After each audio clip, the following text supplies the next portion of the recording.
How do you do? Welcome to the QI Zoo. Why is it hard to hang on to a hagfish? There's a hagfish, yes? It releases mucus The hagfish? to defend itself, It does, which yes. works in real life. If anybody ever comes at me, I just sneeze at them and they're backing off. So have a look at a hagfish releasing slime and tell me you could produce as much. Here's someone manipulating it. Floor. What's this? Oh. That is producing that. It can turn a bucket of 20 litres of water into slime That's in minutes. Great party piece. Isn't it? I actually think my baby daughter might be a hagfish.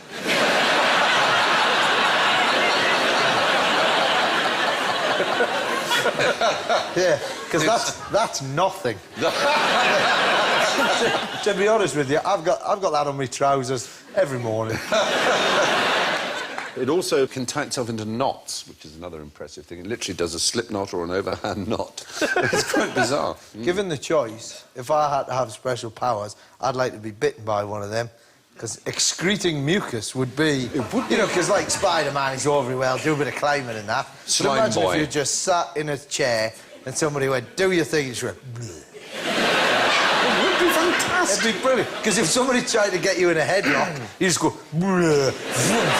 That's exactly it. That's what it does. Yeah, Ross, superheroes are meant to help people. How would you help people with this mucus? You know, like Spider-Man helps people. How would you help people with this mucus? Oh, there's a child, he's got his head in the railings. Oh, no. This... that one. Oh, Yeah, that's this... a really good comic book story, isn't it? This gravy is unnecessarily runny.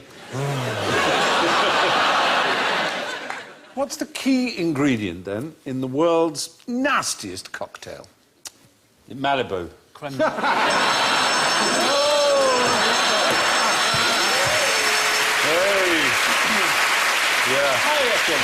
I reckon you've got someone, a really good, quick typist. Why is the child catcher now working as a barista? Why is that? I suppose it's to suggest nastiness. It is indeed Sir Robert Helpman. We're after a nasty cocktail. Is it a genuine drink? It's a genuine cocktail that is served in a genuine bar in a genuine place in a genuine country. Switzerland? Canada. But this is in the Yukon, in a mining bar, the downtown hotel, Dawson City. It's a part of a human being. An eye? Toenails. Well, toenails is good enough. Bogey. It's a toe. A toe. Toe. Yeah. The sour toe cocktail is the spécialité de la maison in the downtown hotel. Where did they get the toe? Yeah. Well, there's a whole story there. Oh, Yeah. It started in the 1960s when a figure called Captain Dick Stevenson, he'd been all kinds of things, from a male stripper to a miner to a lumberjack, all the, you know, the way that manly men are. Yeah. Exactly. And he found himself in an old cabin, and there was a pickled toe that had belonged to a rum runner back in the Prohibition days. And for some reason, he thought it would be amusing to offer as a challenge to put it in alcohol, and the idea was you drank it. And it became a very popular drink. You kept the toe, though. It moved from glass to glass. But the important thing was, there's a little rhyme, which is the key, is you can drink it fast, you can drink it slow, but the lips have got to touch the toe. So the toe has to touch. But unfortunately, there was a series of accidents. In 1980, Gary Younger, a local miner, accidentally swallowed the toe. So they found another one, this very nice lady called Mrs. Lawrence of Alberta, whose middle toe was amputated due to an inoperable corn, donated it. So you were then drinking a toe that not only was amputated, but had a hideous corn on it. And people... That lasted well. It didn't have to be alcohol. I've drunk worse than that. I remember being at a party once, no glasses, drinking tea in Maria out of a dog bowl. Wow. So again, no glasses. Way. That's chicken, it's fine. It's called a side tone, and is when your voice is played back through the earpiece, so that it's slightly amplified. You hear your own voice back in the ear, because you don't on mobile phones, except the newest ones. That's basically... Well, you nearly did a thing that annoyed me then. It gets annoyed when you've nearly done it. It's a new thing that I've noticed when people are pretending to talk on the phone and they do that. Is that getting to you? It's not that new. No, I know what you mean. You didn't, but that is really starting to get on my nerves. But what about what if you had to do what if you do that one where you bring it down, like a flip phone. A flip phone. Sometimes.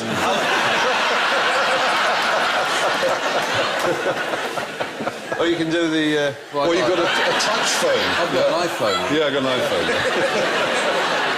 Call me. I work in a call centre, look. Hello, got double glazing. But since the death of Marcel Marceau, the world of mime has gone to chaos. Yes. Absolute chaos. People don't know what they're doing. What? That was a hell of a funeral as well, wasn't it? Yeah.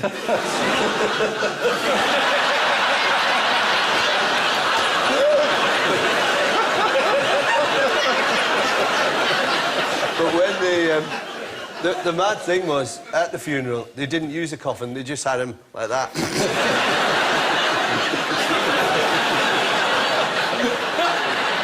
Now, a lorry load of birds are being weighed on a weighbridge. At some moment, all the birds simultaneously rise off their perches and flap in the air. So they're all alive? Oh, yeah, they're all alive, right. yeah. Does the lorry weigh less Yes. when they rise up in the air?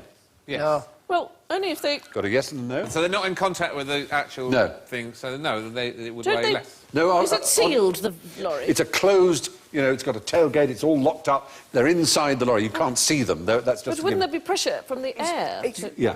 It's not. They don't. It weighs the same, and it's got something to do. It's something very similar to if you weigh yourself and then you go and do a number 2 and weigh yourself again, you don't lose the weight of the number 2.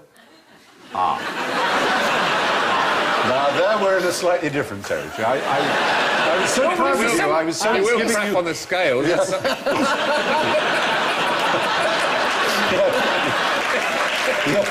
You're right. The answer is not to poo on the scale. No. Leave the scales, do the number 2, come back to What? You don't lose You don't lose it when you...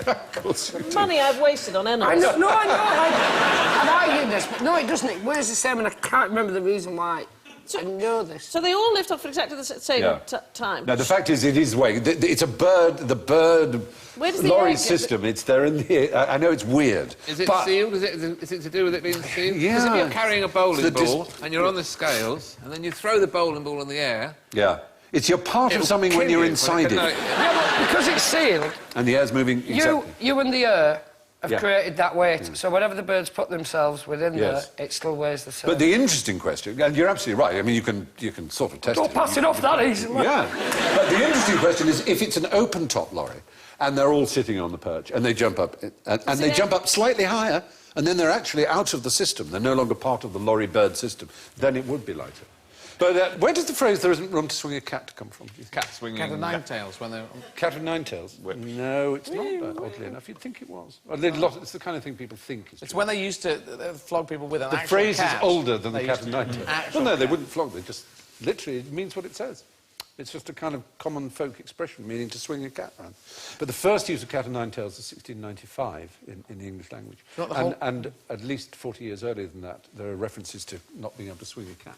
It's so disappointing when you find that out. I think it's good. I quite like the cat one. Do you know where the whole 9 yards comes from? The whole 9 yards? The whole 9 yards. No, is it? Alan's doing cat stuff. It's an American sporting, isn't it? Yeah, but how would you swing it, though? I mean, there's that way, but then there's also that way, up and down.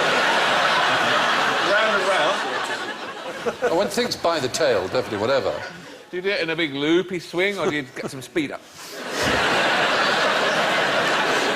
It'd be nice to find a room where there was enough room to swing a Just, cat in. yeah. Just. The cat's constantly just going, oh! By a whisker. By a whisker. Literally. How would you use one of these to save someone from drowning? I've got one here. I'm going to have to put gloves on because it's a very delicate instrument that I have and I'm not allowed to touch it. It's been lent to us by the Wellcome Collection, which is one of the best medical like collections in the world. He could save himself by, for example, swimming. Yeah, but Rather than going, let's imagine somebody had landed up on a beach, almost dead from drowning, and you have one of these. Is it a bellows? It is a bellows. It's a set of bellows. Well, let's just pump air into his lungs. It's easy. You'd think that, but Hang no. on a sec. Up his bum. are we saving him for drowning? Alan, Oh, Alan, repeat what you said. Up his bum. Yeah, Yes. bottom. So it's up the bottom, but it isn't air. There's more to it than that. Is it spit? Is it air? No. Brandy. You unscrew that and you put tobacco in. Are you ordering? You put tobacco in, you light it. It's smoke. Smoke up is the on. bottom. Basically, if you're trying to resuscitate someone, and it's not just like someone once wrote it might be a good idea, and so we've seized on it. This was general mainstream medical belief, and these were hung up all along the Thames. On the embankment and on canals and waterways. How many and people were expected to know, much as you might be expected to know where a fire extinguisher was, where the bellows were. And you fill that with tobacco, and presumably you puff it like a pipe, having washed it from its previous use, and then like that. So it would be next, as it were, the life ring. Yes, thing. exactly So you throw the ring, Yeah, and you I know drag it them seems in. bonkers. What happened apparently in the 17th... There's an example. There you are. This is before this was invented and you needed someone with a pipe. Blow, man, for God's sake! Is it sucking or blowing? I can't remember.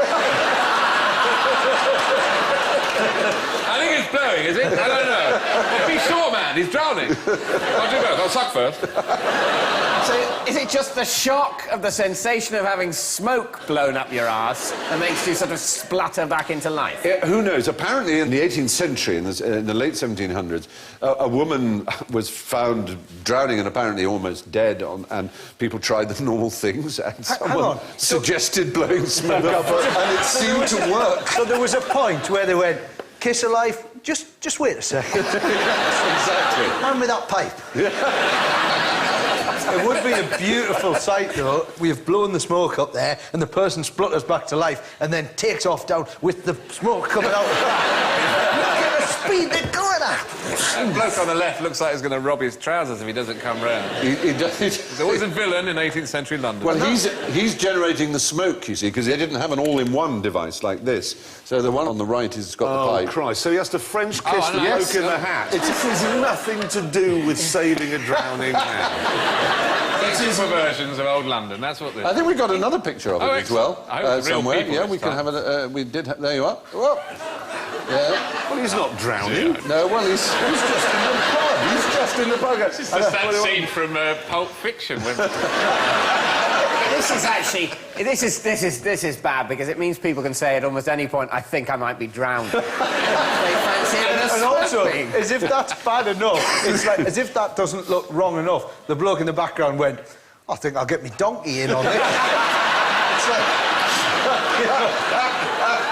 Oh, when you said blow smoke up my ass,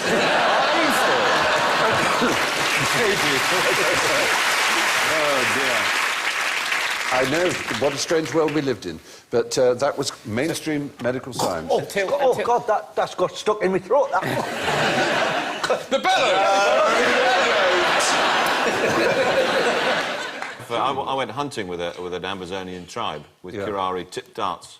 It was a great experience. There was the Mattis people in Amazon and in Upper Amazon, and they sort of they're huge. These blowpipes they use, and the darts are very, very long and beautifully flighted with the kind of fur of monkeys on the end, and they blow them up. And the thing is, they go a huge distance, because they go right to the top of the jungle canopy. Oh, really? And they go an enormous distance. And the thing was, when he said, do you want to have a go at it? And I said, oh, yeah, OK, yeah, of course. Yeah, you're not going to say no. And you went, so I went like that.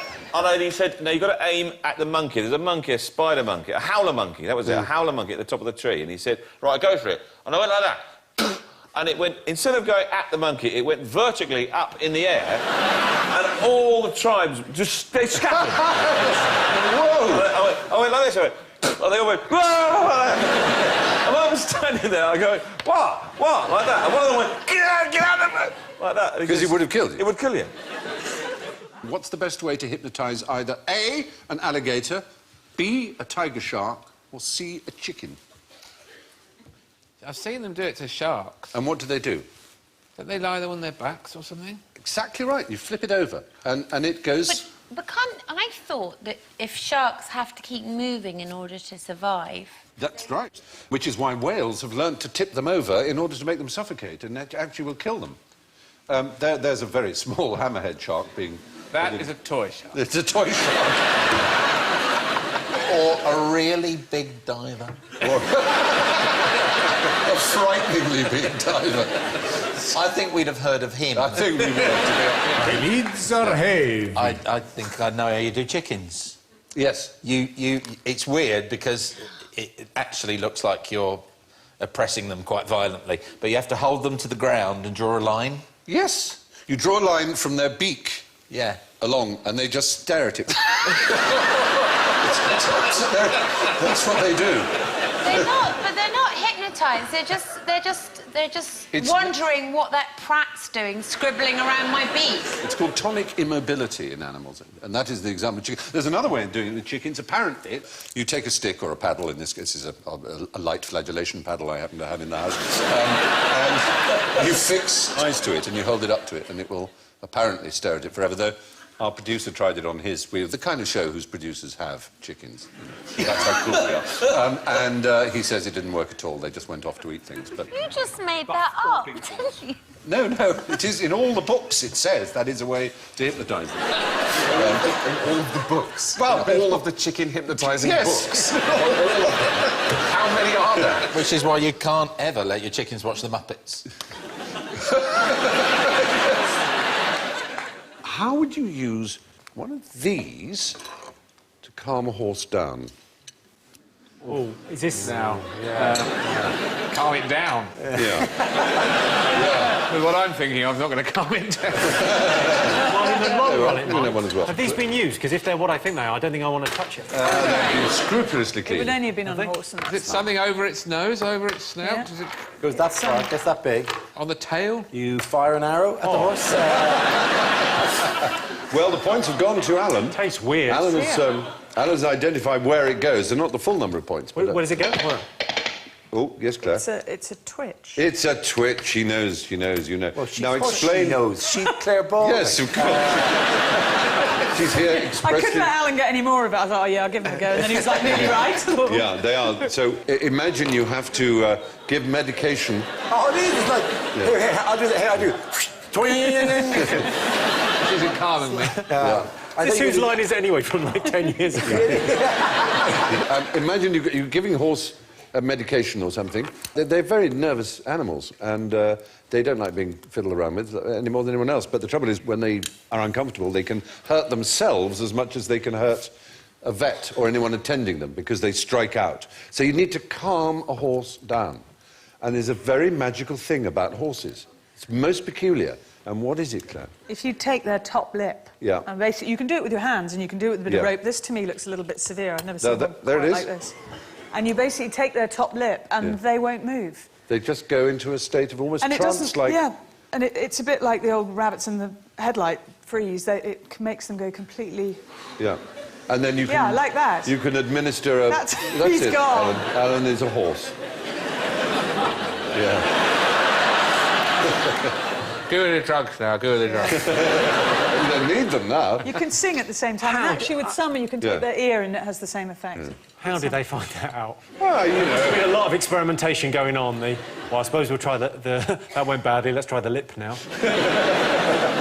It was thought originally that it was almost that it was a distraction, and that, you know, it was like if you did that, it couldn't concentrate on something else happening to it. But it was discovered that it releases endorphins. It just gets blissed out. It's rather nice to know, because it looks a bit cruel there.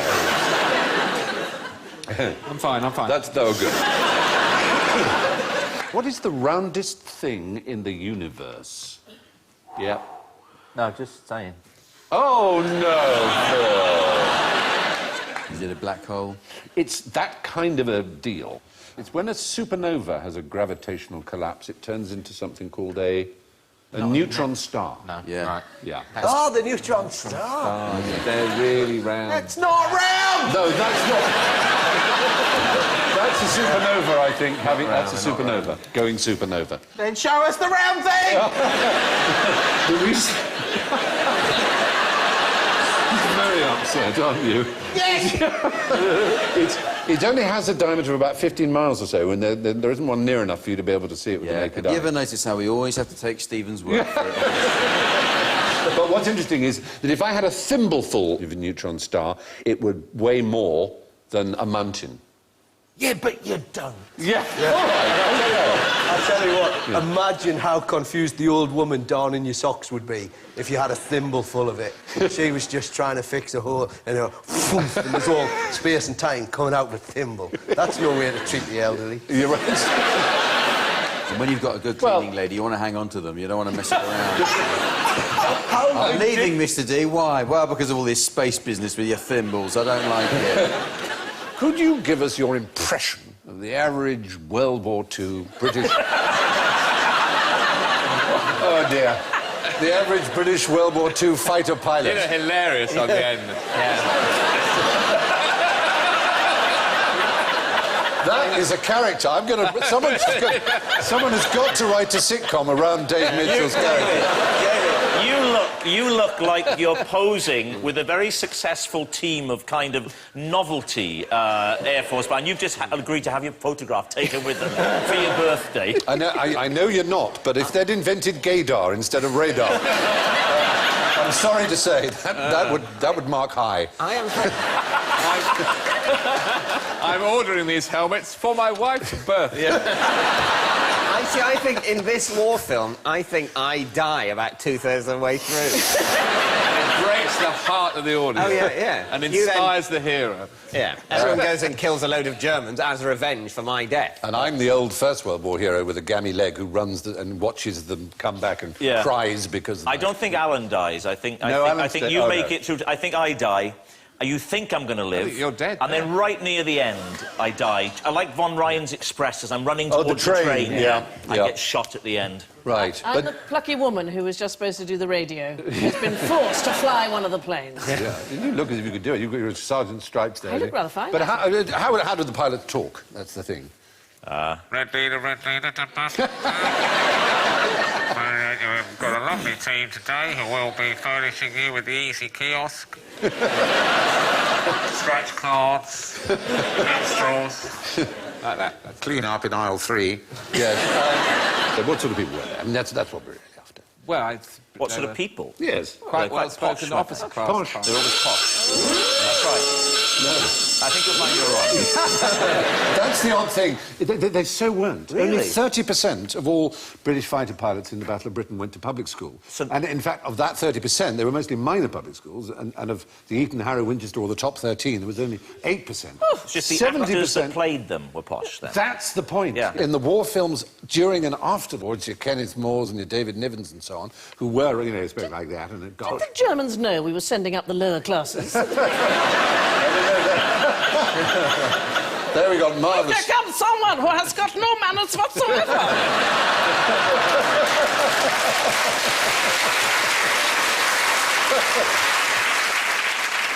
The very first time I did scuba diving, and I'd made the basic error. You have a big lead weight belt and a big buoyancy jacket. Lovely, floaty buoyancy jacket. Very heavy lead weight. Which ones did you take off first? So I took the buoyancy jacket off, handed it to the bloke in the...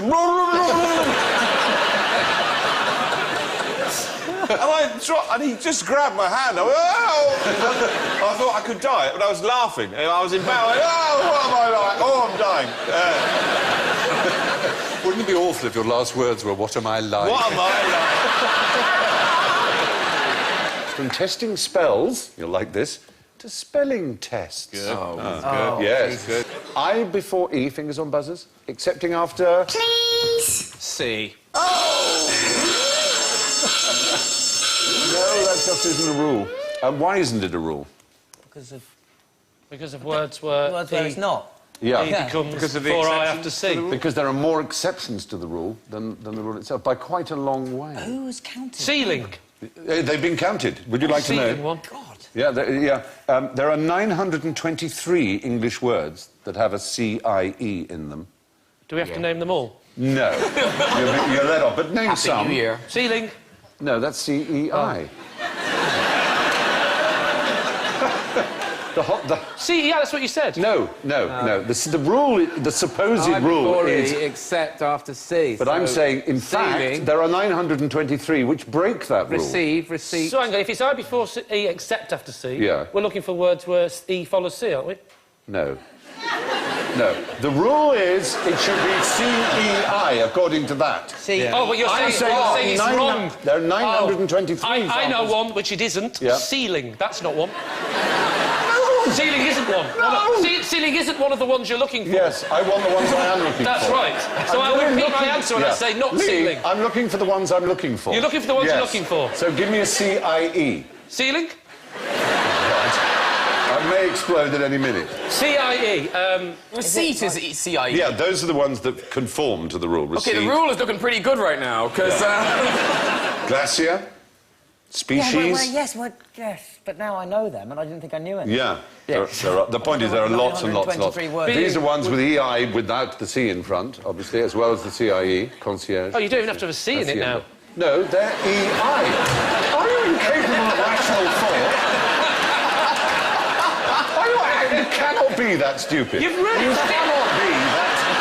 Stephen, can I just say, you really are going to have to work on your Bruce Forsyth. Are you really capable of rational thought? I mean, really? This is not an integration game. This is Are you a human being? I don't think you are. No. Work it out. These words don't count. They're not even English words. Well... You can't have hacienda and concierge. Yeah, but there are... The point is there are 21 times as many words that break the rule than don't. However, if you want to spell ceiling... If you want to spell ceiling... Or receipt. Or conceit, or Except after deceit. C. Yeah. But if you want to spell veil and weird... Yeah, but there's no C in them. No. It's I before E every time, except after C. But in we're, that's the point. I see. Yeah. They're exactly... I see. You cannot be that stupid! He said it and you're looking at me! You got it! How do I get the blame for his stupidity? I've got my own, thank you. Wow! Daniel, you're the only person on this show who isn't a complete idiot.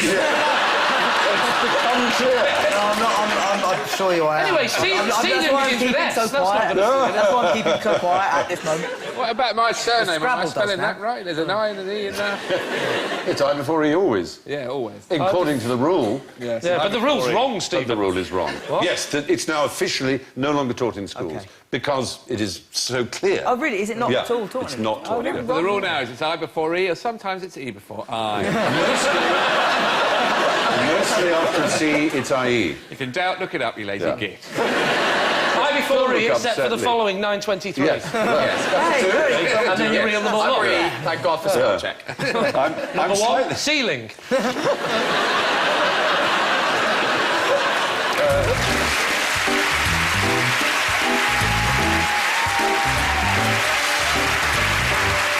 More best bits to come next Monday at 8:30. Well, we're playing a question of sport here next.